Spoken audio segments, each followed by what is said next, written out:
Rasulnya, ini justru yang nggak ditempuh. Lelahlah kehidupan.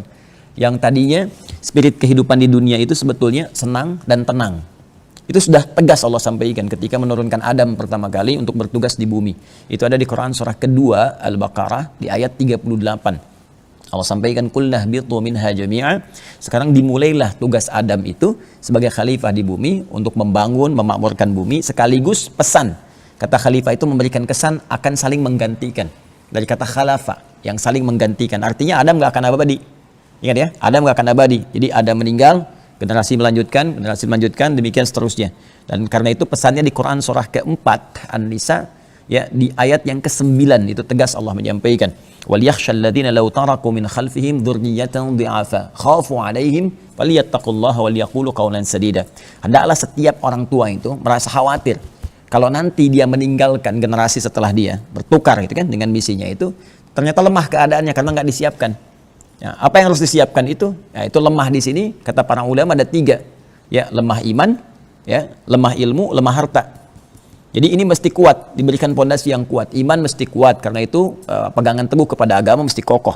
Ilmu juga mesti kuat, karena ini dasar juga ya untuk mendapatkan kesuksesan dunia dan akhirat bahkan.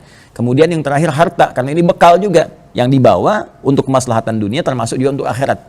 Ya nggak mungkin kita bisa zakat kalau nggak ada harta. Nggak mungkin sholat bisa membeli pakaian yang baik menutup aurat kalau nggak ada harta. Puncaknya haji dan sebagainya. Nah sekarang dari yang 3 pokok ini saya ingin turunkan beberapa yang penting, yaitu terkait dengan rizki yang kaitan eratnya dengan harta. Jadi kalau kita paham ini, apalagi masa pandemi seperti ini gitu kan, nah, kita akan dapatkan beberapa turunan dalam Al-Quran dan Hadis yang sifatnya sangat menarik. Saya mau turunkan dulu dalilnya ya, sehingga konstruksi pembahasannya utuh gitu ya, jelas. Jadi bukan persepsi kita, tapi dibangun di atas dalil-dalil firman Allah yang sifatnya sudah pasti, dan keterangan Nabi SAW yang mutlak gitu kan, nggak bisa ditawar di sini. Nah kita akan lihat bagaimana esensi rizki dalam Al-Quran dan hadis-hadis Nabi SAW. Pertama kita mulai dulu dengan Quran, ya, surah ke-51, ini alurnya, ayat 22, ya. Kemudian kita turunkan ke bawahnya nanti Quran di surah ke-87 ya, Al-A'la ya. Ayat yang ketiga. Saya tuliskan dulu suratnya ya, supaya nanti tidak bertanya surat apa. Ini Adz-Dzariyat.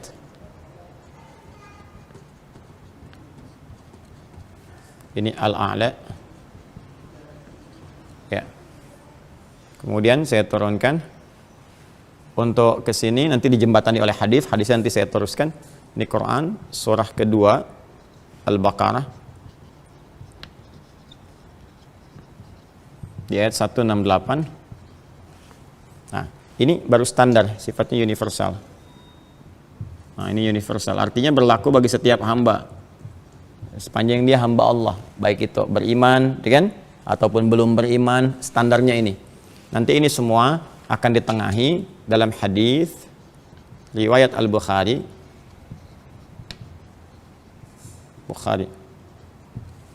Kalau saya tidak keliru nomor hadis 3208, 3208. Nanti kita cek ya. Rawinya di sini Abu Abdurrahman, yaitu Abdullah bin Mas'ud. Abdullah bin Mas'ud. Kemudian dicantumkan juga oleh Al-Imam An-Nawawi, dikutip karena ini pondasi kehidupan, maka Al-Imam An-Nawawi pun memasukkannya dalam 42 hadis dasar, disebut Al-Arba'in itu. Ya, di hadis yang keempat. Ya, Al-Arba'in. Nomor hadis yang keempat. Coba yang bawa kitab Al-Bukhari cek dulu supaya saya tidak keliru ya. Di nomor hadis 3208. Kalau nggak salah halaman 473 di kitab Anda itu yang saya bagikan di itu. Ada nggak? Sebelah kiri atas ada. Ya, ada Abi Abdurrahman Abdullah bin Mas'ud radhiyallahu ta'ala anhu, ya. Inna ahadakum yujma'u khalqu fi batni ummi, ada hadisnya? Inna ahadakum yujma'u fi batni ummi. Betul ya? Alhamdulillah. Jadi ini ya, pas ya. Baik, ini yang universal. Sekarang kita khususkan untuk yang beriman. Ya, mesti ada bedanya ya. Kita katakan, ya Allah, saya beriman kepadamu. Apa perbedaan iman saya dengan yang belum beriman terkait rezeki?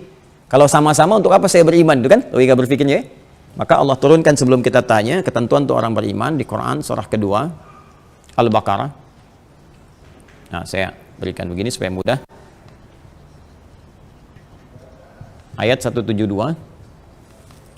Lebih dahsyat lagi nanti Quran surah ke-7 Al-A'raf ayat 96.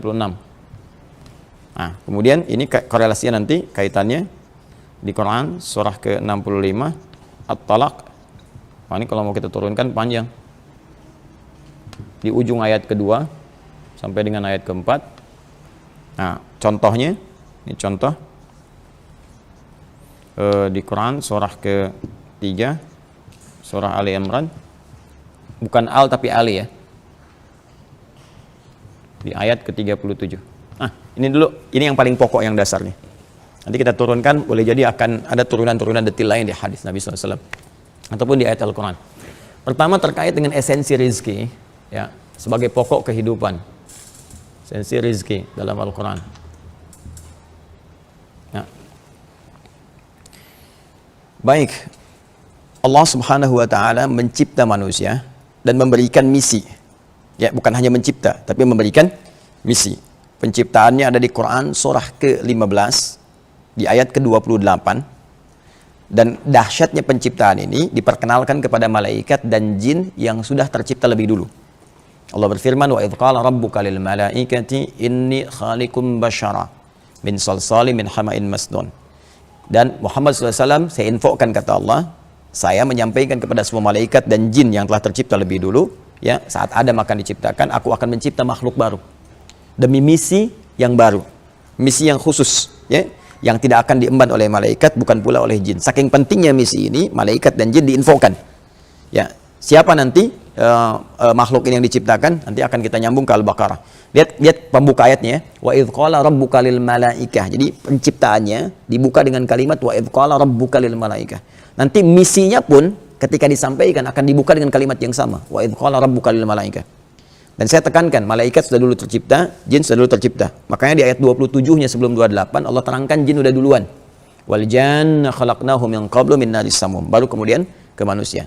Nah, pindah kemudian ketika sudah tercipta manusia di sini. Manusia tercipta, kan? Sudah tercipta tadi di Quran surah ke-15 Al-Hijr ayat 28, kan? Lalu sekarang misinya apa?